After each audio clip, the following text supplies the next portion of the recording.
My name is Tanya Corbet. I'm the Conservative candidate for Delta, and I'm very proud to be Delta born and raised with multi-generational roots connecting me to my community.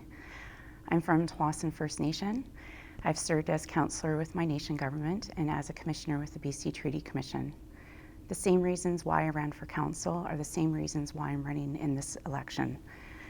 And that's because I believe the best chance for families to get ahead is through economic growth that benefits everyone.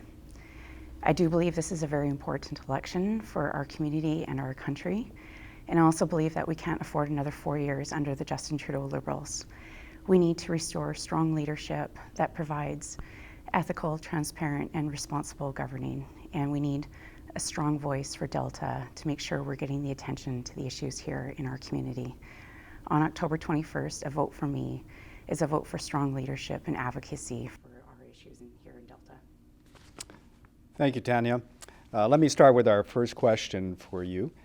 There's been a lot of talk about the Fraser River crossing recently. How will your government support long-term transportation infrastructure in Delta, such as the Massey Tunnel replacement and also improving public transit south of the Fraser? We've all experienced sitting idle in the George Massey Tunnel traffic, and it's frustrating. It impacts our quality of life, and my family is like many families here in Delta where it's affected us. My husband relies on driving around the Lower Mainland to do his job, and sitting in traffic impacts his ability to do his job in an effective way. And when the provincial government pulled the project funding, they turned their backs on us here in Delta. And not only did that provide an irritant for commuters, but it also presented a drag on our Canadian economy. And this is the reason why federal leadership is required to come to the table to ensure that this project is not just talked about, but it's delivered in a timely fashion. I did commit within the first 100 days of being elected to convene a summit, bringing in local stakeholders who have worked tirelessly to try and get this project completed. Myself, I was a local leader in the community, sitting on the other side of the table with the provincial government, telling our frustrations and the impact that it has on our economy and community. And to date, there's still no evidence that this project is going to happen anytime soon. And it's not about restarting conversations, it's about supporting the process in place and ensuring that there is effective federal leadership to bring this project to completion. What would your government's strategy be to improve relations in the Asia Pacific, specifically with China? And would you look to normalize relations with China and/or seek other trade opportunities elsewhere? Under the leadership of Justin Trudeau, our federal reputation has been eroded on the world stage and during this time of global uncertainty. And it's just not evident with just China and US. Other international partners are losing confidence in Canada. I believe our foreign relations needs a total reset. Our small businesses here locally depend on strong federal leadership to ensure that their businesses have access to the global market. And I do believe under a newly elected Conservative government under Andrew Shearer, that will be the change that we need to ensure that Canada is restored as a global leader. Thank you. Our Delta businesses are having difficulties attracting workers due to the expensive housing situation that we have in Delta. How will your government create affordable and subsidized housing for workers in Delta? Delta is home. It always has been and always will be. And I want to ensure that my kids and my future grandkids have the opportunity to thrive like my family and other families here. On the doorsteps, we've definitely heard from young families and seniors that it's hard to stay here in our community because the cost of living has become unaffordable.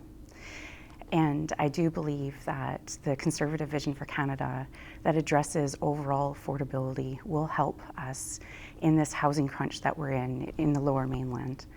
And there's a few points that I'm really excited about that our government will look at once elected on October 21st, which includes fixing the mortgage stress test and extending mortgage periods to allow for lower payments for families, and to get to the root cause of corruption in the real estate market by doing inquiry on money laundering.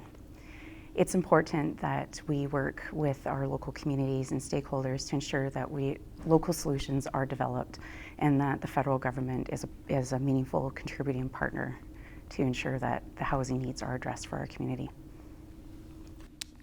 Thank you. The next question, many of our businesses are under a lot of pressure with regards to taxations at all levels of government. Would your government consider a nonpartisan Royal Commission on tax reform to examine all aspects of Canadian tax policy to help businesses in a fairer and more sustainable level of competitiveness? Small businesses are definitely the backbone of our economy, and we all know that when small businesses thrive, communities thrive, and we see that right here in Delta. And when Justin Trudeau imposed higher taxes and red tape, even as far as calling small business owners tax cheats, that is not the way to do business here and to support our businesses to ensure that they thrive. When businesses have the opportunity to invest back into their business, that gives us a chance, that gives them the chance to create jobs, which all cycles back into the community. Under a newly elected Conservative government, we've got a few measures that will be put in place to support businesses.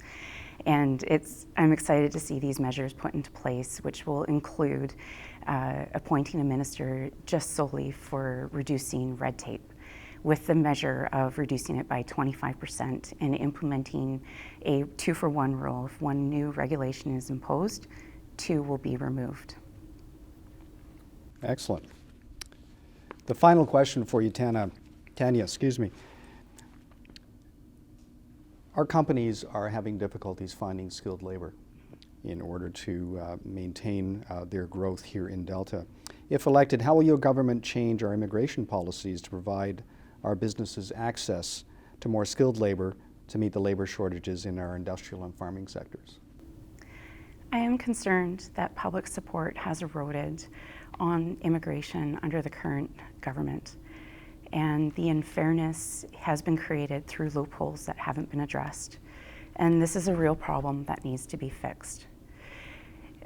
A Conservative government will ensure that the integrity will be restored to an immigration process, and which will also expand and safeguard economic immigration. Personally, I have a close friend that immigrated here as a young boy, lives here in the community, and operates a successful business that employs dozens of people. And this is what the story should be about Canada. It should be about families coming here, having the opportunity to thrive and to be a part of a community and contribute to the community. Thank you, Tanya, very much for coming and speaking to the Delta Chamber today. We appreciate you answering our questions and really appreciate your answers. Thank you very much. Thank you for the opportunity. It's great to see you. Thanks. Great.